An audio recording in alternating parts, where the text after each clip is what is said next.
ಹುಟ್ಟಿದರೆ ಕನ್ನಡ ನಾಡಲು ಹುಟ್ಟಬೇಕು, ಮೆಟ್ಟಿದರೆ ಕನ್ನಡ ಮಣ್ಣ ಮೆಟ್ಟಬೇಕು. ಬದುಕಿದ್ದು ಜಟಕ ಬಂಡಿ, ಇದು ವಿಧಿಯೋಡಿಸುವ ಬಂಡಿ.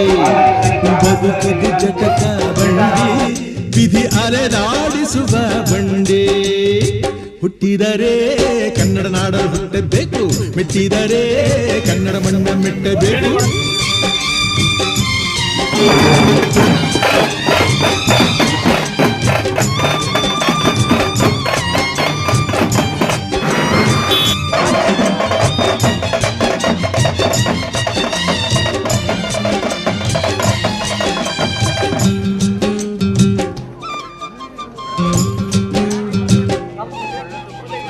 ಕಾಶಿಲಿ ಸ್ನಾನ ಮಾಡು, ಕಾಶಿಲ ಸುತ್ತಿ